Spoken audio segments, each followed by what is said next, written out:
Hello everyone, I am Abhishek and once again I welcome you all to my YouTube channel ज्ञान दर्शन bye अभी। तो आज के इस वीडियो में हम डिस्कस करने वाले हैं मल्टीपल चॉइस क्वेश्चंस जो कि वैदिक एज पर बेस्ड है। ठीक है, तो आज का जो हमारा पहला क्वेश्चन है वह है what was the primary occupation of वैदिक पीपल बेसिकली। ठीक है, तो जो वैदिक पीपल जो वैदिक काल के जो लोग थे उनका जो प्रमुख पेशा क्या है वह पूछ रहा है यहाँ पे। ठीक है, तो ऑप्शन ए है एग्रीकल्चर, ऑप्शन बी है पोस्टलिज्म, ऑप्शन सी है ट्रेड एंड ऑप्शन डी है हंटिंग। तो हम सब लोग जानते हैं कि उस वक्त जो बेसिकली मैक्सिमम जो लोग हैं वह कहीं ना कहीं जो पशुपालन से जुड़े हुए थे। ठीक है, तो इसका जो सही आंसर हो जाएगा वह पेस्टोरिज्म हो जाएगा, यानी कि कैटल रियरिंग या फिर पशु को चराना हो जाएगा। ठीक है, तो वह उस वक्त का प्रमुख पेशा हुआ करता था। ठीक है, तो ऑप्शन बी इसका राइट आंसर हो जाएगा। ठीक है, इसके बाद हमारा अगला जो क्वेश्चन है क्वेश्चन नंबर 2। तो क्वेश्चन नंबर 2 है हमारा कि इन द अर्ली वैदिक सोसाइटी द सभा एंड समिति वेयर, यानी कि सभा और समिति जो है वो प्राचीन वैदिक सभ्यता में क्या थे। ठीक है, तो ऑप्शन ए है टाइप ऑफ सेक्रीफाइसेस, यानी बलि का एक प्रथा था। ट्रेड गिल्ड्स थे, व्यापार करने के लिए जो मुद्रा का प्रयोग होता था वह थे। वैदिक असेंबलीज थे, यानी कि वैदिक जो सभा हुआ करते थे वह है, या फिर नदियों के नाम है। ठीक है, तो इसका सही आंसर हो जाएगा option C, that is Vedic assembly. ठीक है, नेक्स्ट जो हमारा क्वेश्चन है वह है who was the most important Rigvedic deity often referred to as Purandar और द ब्रेकर ऑफ फॉर्ट, यानी ठीक है, तो ऋग्वैदिक काल जो है उस वक्त का जो सबसे प्रमुख देवता किन्हें माना जाता था, जिसे कि हम लोग पुरेंद्र भी कहते हैं, यानी कि जो किला तोड़ने वाले जो देवता है उसके नाम से इन्हें जाना जाता है, यानी पुरेंद्र नाम से इन्हें जाना जाता है। तो ऑप्शन ए है अग्नि, ऑप्शन बी है वरुण, ऑप्शन सी है इंद्र एंड ऑप्शन डी है विष्णु। तो इसका जो सही आंसर हो जाएगा वो इंद्र होगा। ठीक है, तो इंद्र भगवान को उस वक्त पुरेंद्र जो है वह उन्हें उस नाम से जाना जाता था और वो सबसे प्रमुख देवताओं में से एक थे उस वक्त के। ठीक है, उसके बाद हमारा अगला जो क्वेश्चन है वह है question number 4, that is word Veda come from the Sanskrit root with which means, यानी कि जो वेदा शब्द है वह जो विद शब्द है संस्कृत का उससे लिया गया है। तो उस वक्त जो वर्ड है या उस शब्द जो है उसका अर्थ क्या है। तो विद जो शब्द है उसका अर्थ है टू नो, यानी कि जानना। ठीक है, तो इसका आंसर हो जाएगा ऑप्शन नंबर बी। नेक्स्ट जो हमारा क्वेश्चन है वह है in the Rigvedic period the most valuable position and a measure of wealth was. ठीक है, तो यानी कि जो ऋग्वैदिक काल है उस वक्त में आपका जो जो धन का जो चिन्ह है वो किसे माना जाता था। मूलतः यहाँ पर यह पूछना चाह रहे हैं कि उस वक्त जो जैसे अभी के समय में मान लीजिए कोई व्यक्ति अगर धनी माना जाता है तो उसके पास अगर पैसा होता है तो कहने का वो धनी माना जाता है। तो उस वक्त जो है वह धनी होने का प्रारूप क्या था। तो इसमें ऑप्शन है गोल्ड ऑर्नामेंट, सोने की ज्वेलरीज, कैटल यानी पशु, जमीन लैंड यानी ज़मीन, या वेपन यानी हथियार। ठीक है, तो इसका जो सही आंसर हो जाएगा वो है कैटल। ठीक है, क्योंकि उस वक्त अगर कोई व्यक्ति जिसके पास जितना ज़्यादा कैटल होता था वो उतना ज़्यादा धनी माना जाता था उस वक्त। ठीक है, तो इसका 5 का जो आंसर है वो ऑप्शन नंबर बी हो जाएगा।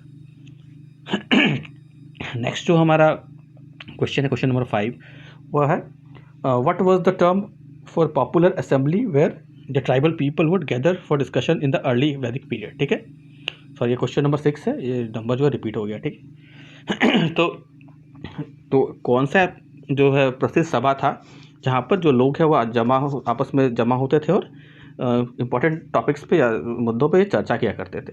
तो ऑप्शन ए है विस, ऑप्शन बी है जना, ऑप्शन सी है समिति और ऑप्शन डी है कुल। तो हम लोग जानते हैं कि वैदिक जो हमारा काल है उसमें सभा और समिति जो है जो प्रमुख जो है वो एक असेंबली थे हुआ करती थी। ठीक है, तो इसका आंसर हो जाएगा ऑप्शन नंबर सी समिति। ठीक है, तो नेक्स्ट जो हमारा क्वेश्चन है दैट इज क्वेश्चन नंबर 7। ठीक है, तो क्वेश्चन नंबर 7 जो है हमारा वो कह रहा है कि क्वेश्चन नंबर 7 जो है हमारा वो कह रहा है द वर्ड जना इन the early Vedic period refers to. ठीक है, तो जन जो शब्द है वह प्राचीन वैदिक काल में किस लिए जाना जाता था। ठीक है, तो जना जो शब्द है आपका, तो उसके यहाँ पर ऑप्शन दिए गए ए क्लैन, बी किंग, सी जो है आपका टेरिटोरियल स्टेट और डी है ट्राइबल कम्युनिटी। तो जन जो शब्द है उसका अर्थ यहाँ पर ऑप्शन नंबर डी हो जाएगा ट्राइबल कम्युनिटी। ठीक है, अब जो हमारा यहाँ पर अगला प्रश्न है वह है the two main Vedic assemblies that were central to the political life. ठीक है, तो यहाँ पूछ रहा है कि बेसिकली जो वैदिक काल है उस वक्त का जो प्रमुख जो सभा था वह क्या था, ठीक है, जो राजनीतिक जो बेसिकली राजनीतिक जो सेंटर था वह कौन सा तो समिति था जिसे राजनीति का सेंटर माना गया था, ठीक है। तो ऑप्शन ए है सभा एंड समिति, ऑप्शन बी है जन और जनपद, ऑप्शन सी है कुल और विश, ऑप्शन डी है ग्राम एंड गणास। तो हम सभी जानते हैं कि सभा और समिति जो है वह दो प्रमुख असेंबलीज थी अर्ली वैदिक पीरियड में, ठीक है। तो इसका आंसर जो है ऑप्शन नंबर ए हो जाएगा। नेक्स्ट जो हमारा क्वेश्चन है वह है which one of the following Vedic literatures is a collection of sacrificial formula and rituals, ठीक है। तो कौन सा ऐसा ऋग्वेद है जिसमें कि जो बलि देने की प्रथा है या फिर जो उसका जो विधि है और उससे जुड़े हुए जो कर्म कांड है वह मेंशन किए गए हैं। तो ऑप्शन ए है ऋग्वेद, ऑप्शन बी है सामवेद, ऑप्शन सी है यजुर्वेद एंड ऑप्शन डी है अथर्ववेद, ठीक है। तो इसका जो आंसर है वह हो जाएगा ऑप्शन नंबर सी यजुर्वेद, ठीक है। यजुर्वेद में जो है आपका सेक्रीफाइशियल फार्मूला और कर्मकांड जो वो मेंशन है, ठीक है। सामवेद में हम ऑलरेडी जानते हैं कि म्यूजिक से रिलेटेड है, आपका अथर्ववेद जो है मेडिसिन से रिलेटेड है, ऋग्वेद जो है हमारा वो कहने कहीं देखा जाए तो कलेक्शन ऑफ हाइम्स है, ठीक है। तो नेक्स्ट जो हमारा क्वेश्चन है क्वेश्चन नंबर 10 वह है the philosophical text that marks the end of Vedic period and are known as end of Vedas, ठीक है। तो ऐसा कौन सा फिलोसॉफिकल टेक्स्ट है जिसे कि जो वेदों का अंत माना जाता है, ठीक है।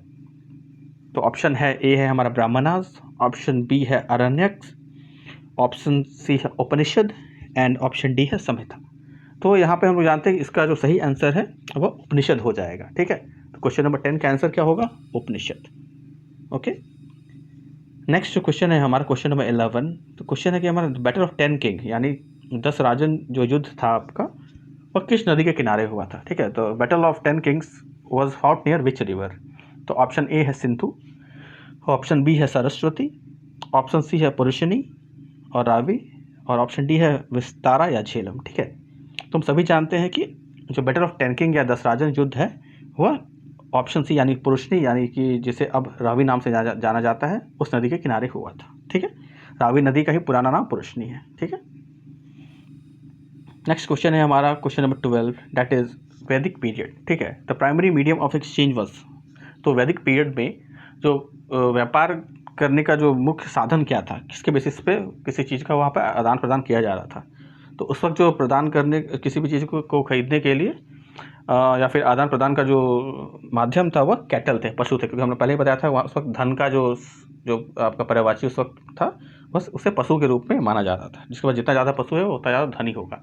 तो धन के रूप में अगर उनके पास पशु है तो उन्हें किसी चीज़ का अगर ज़रूरत हो, किसी चीज़ का खरीदना होगा, लेन देन करना होगा आपस में, तो पशु के माध्यम से ही एक दूसरे से वो एक्सचेंज किया करते थे, ठीक है। और आज के सीरीज़ का हमारा लास्ट क्वेश्चन है जो कि है हमारा इन द लेटर वैदिक एज द वर्ड जनपद इमर्ज टू सिग्निफाई, ठीक है। तो जो जनपद शब्द है वह वैदिक काल में या लेटर वैदिक काल जो आपका जो बाद में जो हमारा फेज आता है, हमारा अर्ली वैदिक फेज होता है, पीरियड होता है, हमारा लेटर वैदिक पीरियड होता है, ठीक है। तो लेटर वैदिक पीरियड यानी कि 1000 से लेकर 600 BC तक, ठीक है। तो उस वक्त में जनपद शब्द का अर्थ क्या था। तो उस वक्त जो जनपद शब्द था उसका अर्थ था आपका option number see that is territorial state, ठीक है। तो हमारा यहाँ पे जो टोटल ये क्वेश्चन नंबर 13 होगा, एक्चुअली यहाँ पे ये टाइपिंग मिस्टेक है। तो टोटल हमने इसमें 13 क्वेश्चन कंप्लीट किए इस टॉपिक पे। तो हमारा आज ये टॉपिक कंप्लीट होता है। नेक्स्ट वीडियो में हम लोग किसी नेक्स्ट टॉपिक पर ऐसे ही इंपॉर्टेंट MCQs को लेकर आएंगे, ठीक है। तो टिल देन हमारा टॉपिक यहाँ पे समाप्त होता है। So please do subscribe my channel ज्ञान दर्शन बाय अभी and thanks for watching my videos. Thank you.